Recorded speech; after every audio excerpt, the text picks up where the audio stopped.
Alright, the tarp has suffered from the rain. It is extremely low over there, but it's here, it's alive.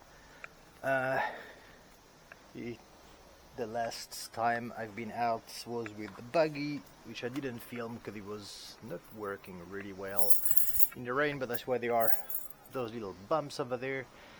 I should try to fix the tarp first before I start driving, because this is going to be hard to get under. I can't hear. Alright, let's see if this works. I have sort of repaired my head-mounted camera. Those LiPo stuffs are pretty scary when they're in devices that are not made with a LiPo safety in, so my camera's battery was not charging anymore. I put some pictures of what the battery looked like on my Facebook and my Instagram. It was getting burning hot, it wouldn't charge anymore, and I ended up taking the battery out, which was a good choice because it was crazy swollen, pretty much out of order, and I think it would have probably caught on fire if I hadn't had the mind to open the shell to check what was up with the battery.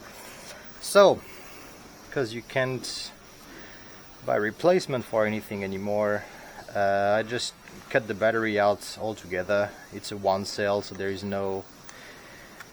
nothing magical happening inside the camera box, and I bought another one cell but a much larger capacity of 2000 milliamp, which will hopefully allow me to film for longer, and if it works and if nothing catches on fire while attached to my head, then I'll be able to buy other batteries, and so I'll have much more facility to film outside for long periods of time. Alright, cheers everyone. Let's see how things go here. I have my PCOO with the PN Racing wide rims, tires at the back, the shitty Rocket ESC. That's getting better by the day. That's an amazing feats of engineering, this thing. What I have, the SDRacing, I forgot, it's way too fast motor. I'm running very low. Alright, let's see how is the track now and how is the car running with this body on. I really love the Lolas, but I have problem attaching this one to the front because my body posts are much too front. There is no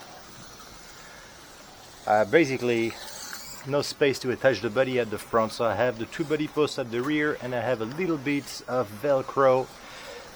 It's basically Velcro mounted on the servo in the front, so it looks a bit funky, but until I find a better way to attach it, that's how it's gonna be. But I think it looks pretty neat with the bright orange tires, rims. It's not really meant to have such a wide tires, especially at the rear, so I'm a little bit worried that on bumps the body is going to lock the tires, but we shall see. I've sliced the body a little bit more at the back to try to avoid that. Not sure how that's gonna work. Alright, I have the feeling the track is still a little bit moist. It's been pouring absolutely daily, every single day. I'm removing the tarp in the hope that the track is gonna dry, and by the time it's half dried, then it's pouring again. So this is kind of the first day so far in the last few weeks that it didn't rain at all for the entire day.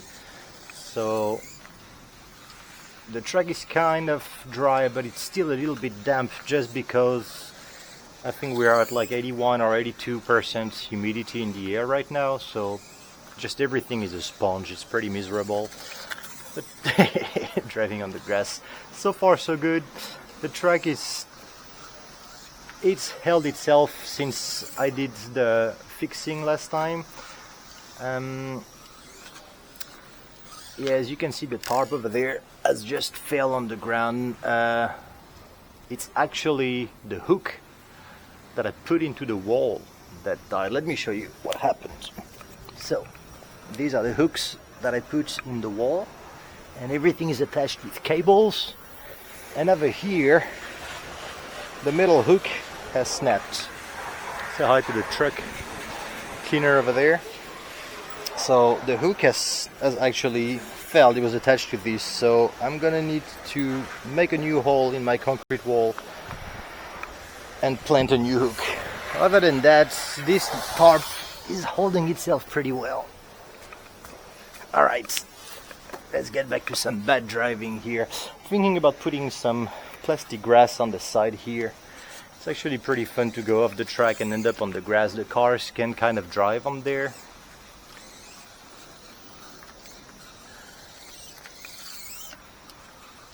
Wow, this little car is moving. Boy, I like this buddy a lot.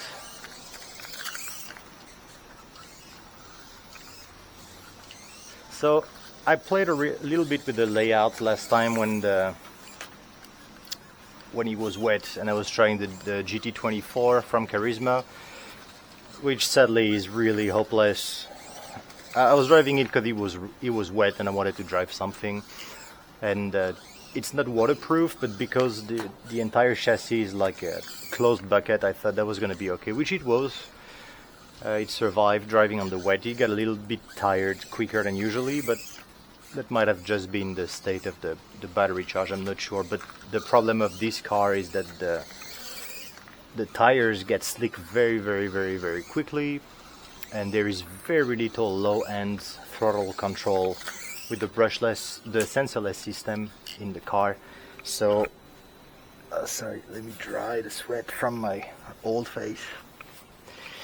So it was not really fun, but I did figure out a way. Cause the reason why I didn't close over there is because I want to be able to run an oval, which is a problem with this corner over there, which goes a little bit too much on the inside. So I might do something that can be removable over there. I'm not sure how, but I did put that large ramp over the corner here, and I put a small ramp over here, and so I was driving reverse, which this was a very narrow corner to go through with the GT24, but I was doing the jump here and then inside and over there and then back here, it was fine.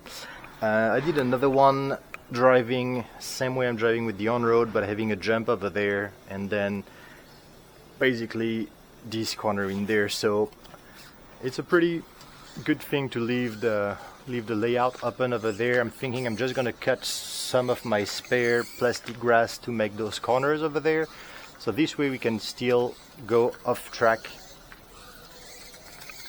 with the car, but it's less you're basically getting less punished than with the wood stick, like right there. You can kind of off drive on it, and it's easier to remove as well. Alright, this is good. So we shall pray for no rain. If the weather stays good, I might invite guests tomorrow to do a little bit more mini-Z. Now I don't know why. Something must be hitting somewhere. My right hand turn is very bad compared to my left hand turn. No, actually it's my left hand turn. Let me see what. Look at this thing. Rocket RC, what have you done to your ESC? Seriously. I understand these are built for speed, but you should have a little bit of control in the first quarter of throttle. Anyway, enough ranting. I've been ranting on my Aromax 112 diff. I'm really pissed off with this thing because it's not an inexpensive. I mean, diffs in general are expensive things.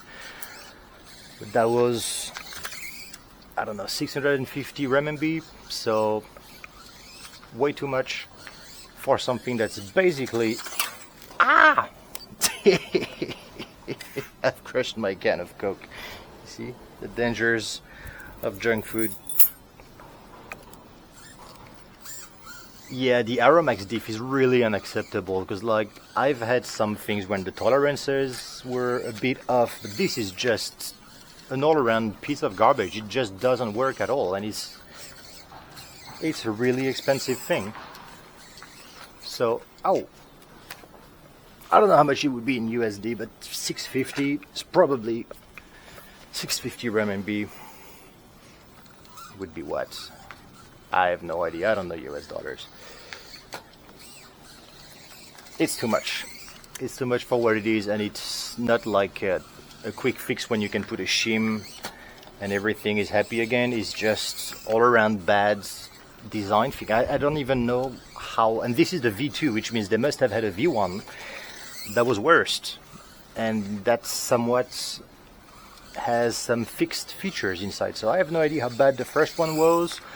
I'm probably going to go with some 3D printed parts to just give it a try, but I think I'm going to stick with my ball diffs. The reason why I got this one, because a while ago I was looking into the Phoenix gear diff and the X-ray gear diff, but both of them require specific spur gears, which are very expensive to get, and we all know spur gears are what goes pretty quickly on pan cars.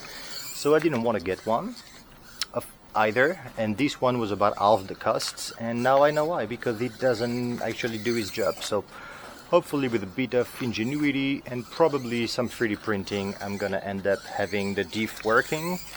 I think I'm probably going to reprint the entire main diff cover in SLA, because I have a new Mini Z Buddy mold that I'm going to get from my usual vendor, so I'm probably going to use that time to re-engineer and redesign the part in SLA, because I believe that this part should be okay, because it doesn't actually carry any of the stress from the axle. It's just really the diff box, so we shall see how it goes. But you'll see, I did a new a body last time. I had a little bit of spare time, so I did a new body that looks very much like an old Countach, so I'm pretty happy about that. So that's going to be a cool little body to have to my arsenal. I'm doing it with a hard wing, which should be functional, unlike the Countach wheel that just apparently added some weight to the back. So we shall see, but I'm pretty happy with it. I don't usually do replica per se of bodies. This one is pretty close to a replica, although I had a little bit of artistic license on a few parts of the body, but mostly it's following the blueprint of the Countach. So I'm pretty happy with it. It's on the website right now in the coming soon parts, and I am rethinking now, because I've removed... Ouch! What have I done to my steering? Nothing? Something is a little bit funky. I have the feeling the cables are kind of touching the floor. Oh my god. You can tell how rusty my driving is. It's already bad to begin with, but this is really... this is really sad to look at. So, yeah, anyway, you can go grab a look on the website in the coming soon section. I must have put front and back 3/4. Alright, this is not going well. I have to get back out with my Lotus 7 and my F1 to drive, because this is good, but it doesn't handle as well as the F1 does. Alright, anyway, let's hope that the camera works, so I didn't spend all that time talking to myself like a madman, although at the end I'm still talking to myself like a madman. And if it does work, then good news, and I'll be able to go back to film. I have my go-kart that is back from the dead that I want to bring to the track, and I have done quite a lot of mods to my long wheelbase GT chassis for the Formula E. I have redone the entire front end. It's narrower than before, and it's using my aluminum C-hubs, so I want to see how it goes.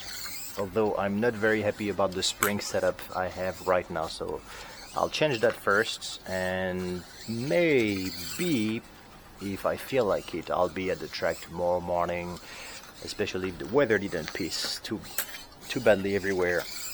In case it does piss again all the time, I did buy myself a set of rain tires, touring tires, so I will still be able to bring something out if it's wet, not if it's pouring rain, but at least if the floor is a little bit wet. We shall see. Alright, on that note, everybody stay safe and sane during this never-ending nightmare, and I might be back at some point in the near future. Alright, see you everyone, bye bye.